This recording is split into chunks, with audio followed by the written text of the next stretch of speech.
kapatid. Una po sa lahat, nagpapasalamat po ako kay Brother Eli tsaka kay Brother Daniel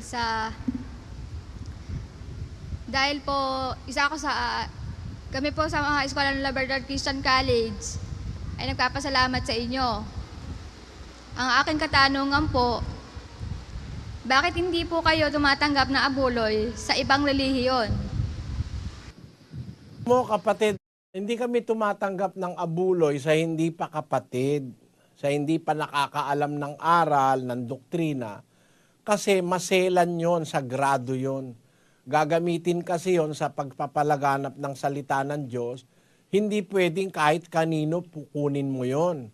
Kagaya nung kahit sino tinatapatan sa daan ng kanilang supot. Mali yon.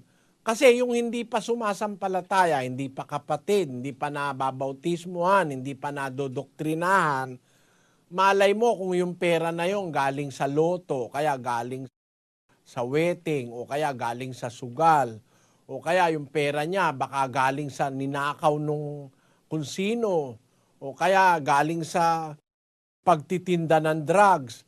Bawal yon kasi yung perang inihahandog sa Diyos, sagrado yon, dapat galing yon sa mabuting pinagkakitaan.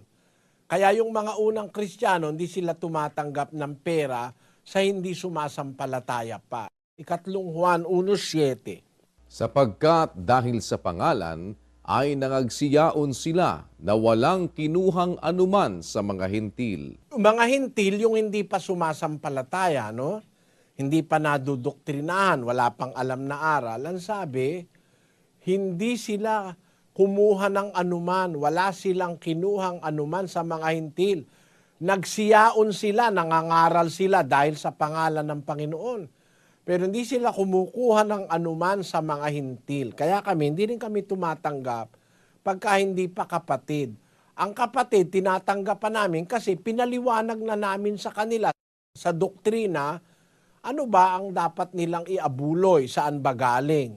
Dapat galing sa mabuting paraan ang pagkakita nung salapi. Hindi ninakaw, hindi ininteres, hindi pinagsamantalahan sa kapwa, hindi galing sa bisyo, hindi galing kung saan-saang maling paraan. Yung mga mangangaral ng matatakaw ng pera, kahit saan galing tinatanggap. Makikita mo yan dyan sa Cubao, sa Balintawak, sa lahat ng maraming mataong mga lugar.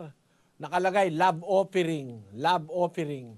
Pinag-o-offering ang mga tao, kahit na nga prostitute pat mga ekang magbigay, tinatanggap niyan, di man tatanungin kung saan galing yung pera mo eh.